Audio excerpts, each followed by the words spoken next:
It's do or die time against Colombia for Andy Herzog and the U.S. Olympic hopefuls. Back to business for Jurgen Klinsmann and the senior team in Guatemala. And Canada looks to steal points from CONCACAF's current king in their home-and-home series. All that, and we'll speak to the national team head coach and Jordan Morris too. MLSsoccer.com's Club and Country starts now. Hey everybody, welcome into the MLSsoccer.com studios. This is the debut of our newest weekly series called Club and Country. I'm Russ Thaler here with former MLS striker Carr, and if the name of the show didn't give it away, what we're doing is we will be focusing on MLSers who are either in their national teams or in the mix for their national teams. And we've got a lot to talk about this summer with Copa Centenario and Euros coming up. But first, we have Olympic qualifying and also World Cup qualifying most immediately. And Calen, let's start with the former. That's the Olympic qualifying. The U.S. team is in Colombia for the first leg of pretty much a knockout round here to get to Rio this summer. How big of a deal is this? It's a huge deal. Big weekend for the entire federation. But I'll be watching the young guys. The Olympics matter, especially in this country. I think it's a big chance to get a big audience watching these young guys playing. And fair or not, it's a barometer for where we are as far as our youth development system.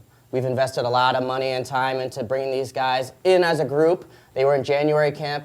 They have a big test to going down to Colombia. I think on the road, they'll look to stay compact and then come back to Dallas and try and close it out. All right, well, the U.S. team is in Colombia, and I had a chance to speak with a guy who's going to play a vital role in red, white, and blue, Jordan Morris, as I caught up with him on Skype. All right, Jordan, thanks for joining us from Colombia. How much pressure are you guys feeling right now to qualify for the Olympics and get through here? You know, it's not really pressure that we're feeling. I think as a team, it's just kind of a sense of optimism and you know, we're excited that we have this opportunity. And I think rather than thinking of it as pressure, think of it as an opportunity. You know, when you're a kid, you dream of playing in the Olympics, and we're, you know, 2 games away. So it's pretty exciting. Were you paying attention back in 2012 when the U.S. U23 team at that point failed to qualify, and what was going through your mind watching that? A little bit, not too closely. I think I saw the last game. At that point, I never really thought I would be here today. So, but it's obviously super cool to have this opportunity to play against a very good team. But we're excited. Yeah, what do you know about this team from Colombia? You know, they're obviously very skilled. They have a lot of athleticism too. They're pace. They're big and strong, and they're going to get into you. So we kind of have to return that. We definitely think we can play with these guys and kind of break their first line of pressure and go from there. So. Interesting situation going on Friday with the senior team playing as well in World Cup qualifying, and you've played with that group also. Do you have one eye looking at that group too, wondering what's going to happen with them? Well, of course. I mean, I'm supporting them and want them to do all the, you know, get 3 points in both those games. You know, right now, completely focused on these 2 games and being here with this team and just trying to achieve a lifelong goal. You know, we're going to watch the games if we get a chance. But, you know, we're all focused on these 2 games and focused on going to the Olympics. Thanks so much, Jordan. Awesome. Thank you, guys. Much thanks to the Seattle Sounders rookie for his time there in Colombia. And you can check out Colombia and the United States in Olympic qualifying at 5 p.m. Eastern on FS1. Calen, the senior national team, is back in World Cup qualifying also Friday night at 10 p.m. Eastern against Guatemala. The expectation amongst a lot of United States fans is that the team's going to get all 3 points in Guatemala City. Is that a fair expectation? Expectations are not always reality, Russ. I think people expect any time the U.S. puts on their shirt, just by virtue of us being the U.S., we're going to beat anybody, unless it's Mexico, of course. That's not always the case. The U.S. in Guatemala, their record is 1 win and 5 draws in their last 6 games. It's a tough place to play. Getting on that plane, hostile atmosphere, referees, you never know what's going to happen. Now, the U.S., I think, is in form. They've got some guys they can lean on. Bobby Wood, you might see more of him. They could sneak a win, but it's going to be challenging. 3 MLSers on that Guatemala team, including one of your former teammates, Marco Papa. I don't know, you spoke recently with Jurgen Klinsmann before the team took off for Guatemala City about the perils of playing in Central America. Let's check out that interview. So, Jurgen, thanks for joining us. I know you guys have a huge home-and-home series coming up with Guatemala.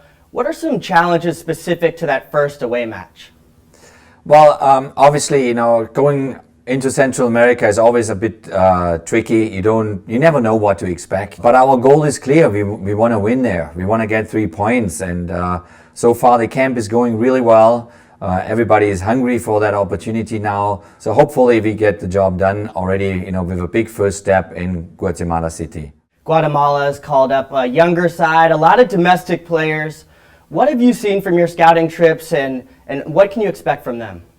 Well, what can we expect from Guatemala? Definitely a lot of energy, a lot of excitement, like a great crowd. They want to, prove a point that they can compete with us. And so it's going to be a very intense game. It's going to be a lot of energy, especially probably the first half an hour. The longer the game is going on, the more we kind of hopefully put our stamp on the game and are able to create chances and hopefully also goals.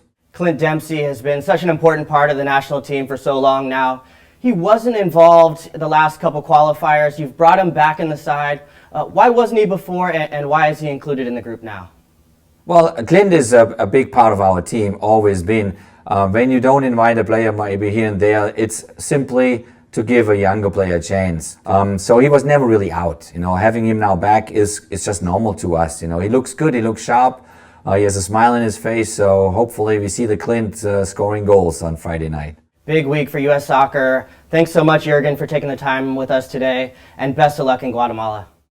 Thank you very much. Yeah, all the best. Of course, Jurgen Klinsmann and the United States take on Guatemala in World Cup qualifying Friday night, 10 p.m. Eastern. You can see that game on beIN Sport or NBC Universo. Also, Friday night, Calen, Canada and Mexico, the kings of CONCACAF at the moment, if Les Rouges are going to somehow manage something out of this home-and-home series. How do they do it? Kyle Larin, a lot of pressure to put on the young guy, but I think he's ready to shoulder that responsibility. He's not a guy that needs a lot of service. He's not a guy that needs a volume of chances. He's not a guy that needs a lot of space in the box to hurt teams. And that's good because Mexico's not going to give him a lot. They're going to be all over him. I think if Canada can steal a point between these next two games, they have a real chance of getting through to the Hex. And that would be a big deal also for Team Canada. Will Johnson from Toronto FC. Here's what Will Johnson has to say about Kyle Larin's role on the national team. Yeah, it's nice to have a guy like that. Obviously, he's consistent, as you said. He's our guy up there. He's our number 9. He scores goals. That's his job, and he's good at it. So that makes it easier for us. But we don't just rely solely on him to score goals. By him being a threat, they're going to have to put a few more eyes on him, and that opens up some space, hopefully, for the rest of us to try to get up there, support him, and see if we can help get a goal. At the end of the day, the only thing that matters is we win the game, and to do that, obviously, we need to score goals, and I think it's better done by committee than just relying on Kyle, but obviously his consistency helps us a lot. Canada and Mexico coming your way 10 p.m. Eastern. You can see that game from BC Place in Vancouver, in the United States on Unimas and UDN, or in Canada on TSN or RDS. That's going to do it for this week's edition of Club and Country. For Calen Carr, I'm Russ Thaler. Let us know what you think of the show, what you'd like to see, who'd you like to hear from in the future. Keep checking back here on MLSsoccer.com every Wednesday for the newest editions.